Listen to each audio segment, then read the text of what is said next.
vous séparez d'un bien qui vous permettait de vous loger à 2, peut-être même un bien un peu familial, pour toi Mmh. n'avoir besoin que d'un bien pour te loger seul. Donc il est aussi là ton levier d'économie.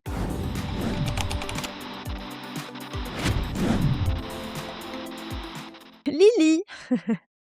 Oui, Je bonjour t'écoute Lily, Jacqueline. bonjour. Bonjour. Donc ma situation aujourd'hui, c'est qu'en fait, moi, j'ai 50 ans et je viens juste de vendre ma résidence principale à Paris et donc là, j'ai à peu près 372 000 € suite à la vente, et mon objectif maintenant, ça serait de savoir comment je pourrais investir, le produit de cette vente pour pouvoir me dégager environ 3 000 € de revenus Mmh. et notamment, j'avais une question, sur la résidence principale, c'est qu'est-ce que je dois faire maintenant? Parce que déjà j'ai ma banquière qui commence à me dire: «Bah, 50 ans, voilà, le crédit sur 20 ans, ça commence à être chaud». Donc le problème, c'est que si je rachète une à Paris maintenant, je vais tout cramer, parce que vu les prix, mais en même temps, j'ai peur de me retrouver, à la retraite sans rien, quoi. Donc voilà, donc ça, c'est un de mes blocages et j'avais une question sur le PEA, c'est, est-ce que je maximise, à fond ou voilà. Pourquoi t'as vendu Lily? Bah, suite à la séparation, en fait. Ah, OK.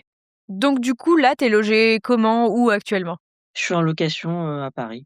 On est d'accord que tu travailles à Paris et tu envie de Oui. rester à Paris, Bah, pour l'instant, oui, mais je me dis que, de toute façon, plus tard, peut-être qu'il va falloir que je bouge. Parce que si mes revenus sont moindres ou si je travaille plus, peut-être que j'aurai pas besoin de vivre à Paris. C'est vrai que je suis beaucoup à Paris là pour le professionnel et j'ai aussi ma famille qui est là, mais bon, voilà, dans 10 ans, la situation va peut-être changer donc et tu souhaiterais rester à Paris même ou c'est OK pour toi de t'éloigner un petit peu, proche banlieue ou moyenne banlieue? bah, j'ai pas encore trouvé la banlieue qui me plaisait, mais bon, je sais pas trop encore, je suis en train de chercher aussi encore, je suis en train d'explorer. Pour les non-parisiens, sachez qu'il y a une vraie frontière invisible au-delà du périphérique. Même monter dans un RER, souvent, c'est l'impression que c'est une expédition.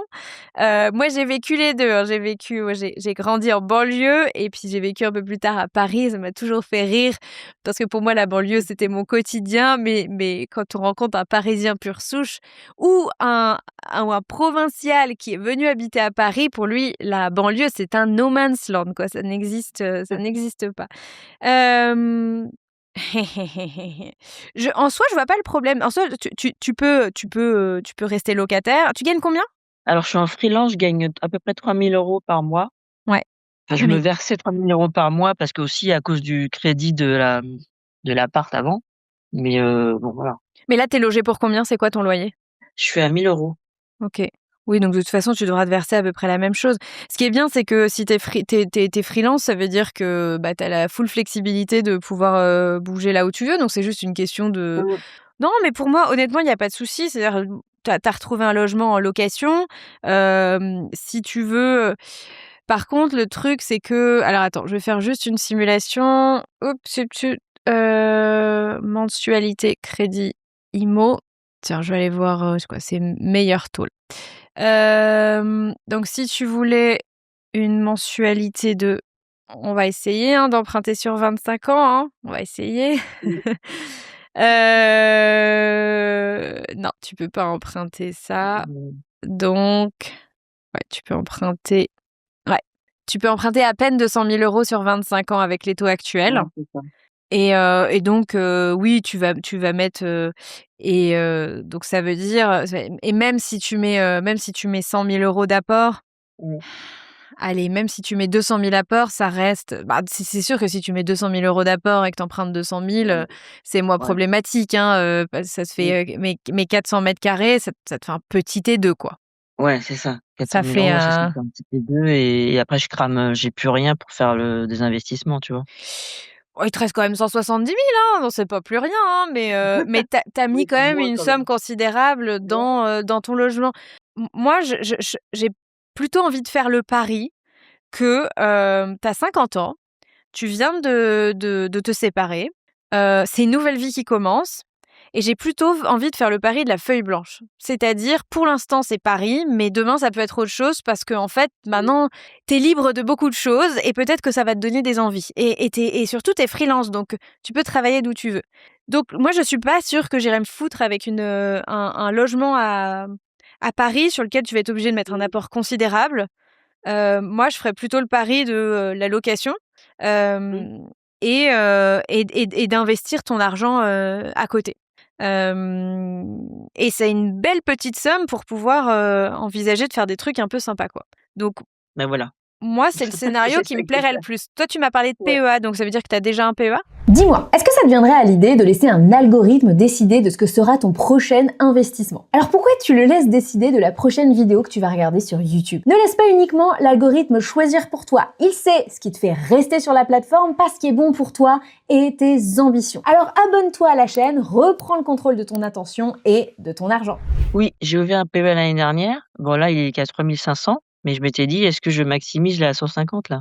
Tu peux. Par contre, fais-le en DCA, tu mets un petit peu tous les jours. Ouais, C'est-à-dire, tu vas mettre OK, 15 000 sur 10 mois ou tu as quelque chose que OK. tu as 15 000 par mois sur 10 mois. Ouais, Mais oui, tu vas le maximiser, OK. tu vas le mettre à 150, il te restera quand même 220 à Mmh. placer ailleurs. Donc, mais il faut Voilà, absolument que tu maximises ton PEA. d'accord. Après, tu peux en mettre un petit peu sur une assurance vie en fonds euros probablement, et Mmh. ça vaut peut-être le coup d'ouvrir un compte titre également. Euh, Ensuite, pour tout ce qui est... Ça, c'est pour le full passif. Mais de toute façon, vu que tu as une enveloppe de 372 375 000, tu vas de toute façon forcément mettre une partie de cet argent en full passif. Ensuite, investir. Toi, tu connais que Paris, hein, et tu as Bah ta oui, c'est ce famille que je à connais le Paris, hein. mieux. Ouais. Ouais, mais ça m'intéresse d'investir en province parce que je sais que c'est quand même il y a plus d'opportunités, en province qu'à Paris, hein, là, En termes de rendement, oui. ouais. Mais attends, faisons juste une simulation pour que tu te rendes compte quand même de ce que tu auras à la retraite, donc dans 15 ans. Si tu places tes 372 000, mettons que tu remets tous les mois 250 € en plus, Mmh. parce que tu arrives à épargner et que tu le mets à, allez, on va dire 7%. C'est-à-dire une partie, tu vas essayer d'aller en chercher une partie. Tu es obligé de faire un petit peu dynamique parce que tu es quand même à 15 ans de la retraite, donc Ouais. on va essayer de booster un peu. Ça donne quoi au bout de 15 ans, cette histoire? Au bout de 15 ans, chère madame Lily, vous aurez 1 100 100 000. Ah, c'est bien! Excusez-moi du peu quand même. Donc, tu vois, c'est là. Et en fait, tu généreras 72 000 € d'intérêt annuel. Donc, ça couvre largement les 36 000 dont tu as besoin. Donc, tu peux investir ailleurs, mais sache que juste en plaçant cette enveloppe-là, et même si tu la places pas à 7, mais que tu la places à 5, quand je dis que tu la places à 5, tu vas pas mettre a priori tes 372 000 à 5. Il va y en avoir Mmh. une partie qui sera un peu mieux placée, une partie qui sera un peu sur des enveloppes un peu plus conservatrices. Et c'est la somme de tout ça qui va t'amener à ça.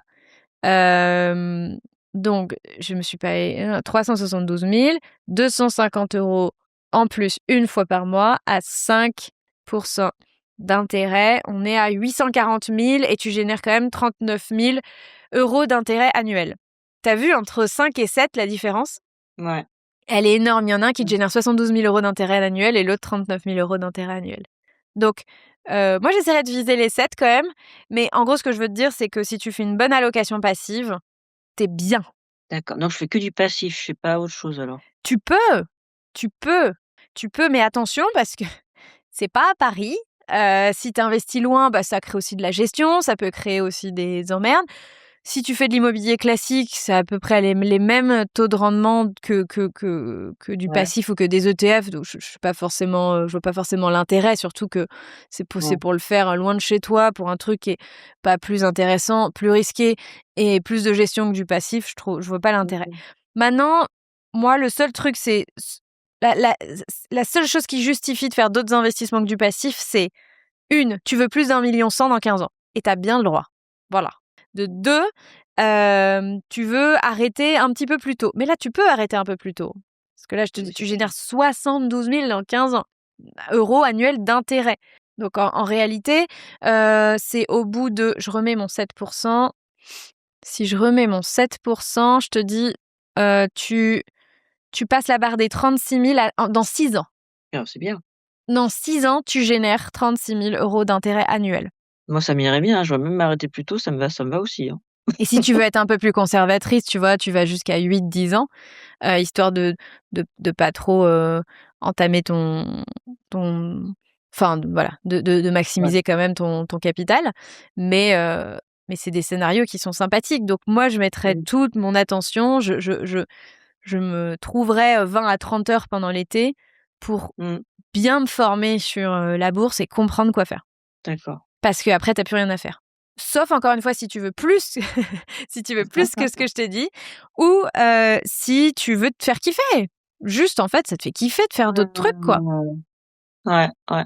OK, super. Peut-être que tu vas découvrir que tu as envie de te réinventer, que tu as envie, finalement, tu te dis: «Ah putain, en fait, je peux m'acheter une villa dans le sud, je peux aller élever des chevaux en Camargue. Bon, bah, il va falloir un petit peu plus d'argent pour acheter des chevaux, enfin, Ouais, ouais, ouais. pour ouvrir un Bah, rat et pourquoi tout». pas? Mais Ouais, pourquoi pas? il y a tu vois, c'est les perspectives sont plutôt réjouissantes et sympathiques, donc c'est top. Bah, ouais, c'est chouette. Bah, surtout ça me permettrait justement de, ben, pas forcément d'arrêter complètement de travailler, mais même de faire autre chose, enfin, si j'ai envie ou de travailler moins ou voilà. C'est ça aussi que je vois avec cette liberté, c'est de pouvoir choisir, en fait Le fais et pas pas de trop tôt, subir, parce que sinon oui, tu vas casser toute la dynamique. ouais, Le fais pas trop tôt, mais en tout cas, tu as le loisir de le faire avant une dizaine d'années, sans avoir à attendre 65 ans. trop bien. Et oui, c'est Bah, la bonne merci nouvelle beaucoup. de la séparation. Peut-être que même c'était déjà une bonne nouvelle en soi, hein, je ne sais pas, mais Pas c'est vraiment, mais bon, je pense que du coup ça a rattrapé parce que moi j'ai fait un peu les erreurs que tu as dit dans ton podcast avant, c'est que nous on avait acheté avant la RRP en tu sais avec full endettement, on pouvait rien faire, on était coincés, on avait les 2 bras liés et puis voilà quoi. Donc ça me permet de rattraper, de faire un Et rattrapage oui, sur moi. vous avez tout mis votre épargne dans la résidence principale, donc évidemment qu'à un moment donné, il faut bien que ça paye et qu'on en voit la couleur, parce que, quand on met tout son argent dans la résidence principale et qu'on on se prive, au quotidien, on se serre la ceinture, en soi, c'est pas se serrer la ceinture jusqu'à la fin de ses jours. Normalement, à un moment donné, on est censé, récupérer les fruits de ce «sacrifice» et je mets des Ouais, guillemets, quoi. Donc oui, bah, la conséquence, c'est qu'à un moment donné, même si ça avait été hors séparation, que vous avez juste revendu pour aller ailleurs parce que vous aviez un projet commun, oui, vous auriez récupéré le fruit de ça. mmh, Mais l'avantage, c'est que vous vous séparez d'un bien qui vous permettait de vous loger à 2, peut-être même un bien un peu familial, pour toi mmh, n'avoir besoin que d'un bien pour te loger seul. Donc il est aussi là ton levier d'économie. C'est que, ouais, ton loyer, il correspond au loyer d'une personne seule qui se loge correctement à Paris, alors que toi, tu as récupéré la moitié de la vente d'un bien, probablement mmh, mmh. familial. Donc c'est sûr que ça fait beaucoup et tu vas vivre seul là-dessus entre guillemets. Donc c'est des belles perspectives pour toi, Lily. Ouais, ouais, ouais, bah, c'est super. Merci beaucoup Delphine. Ça me réjouit. Voilà. Oui, bonne journée. Bonne journée à toi.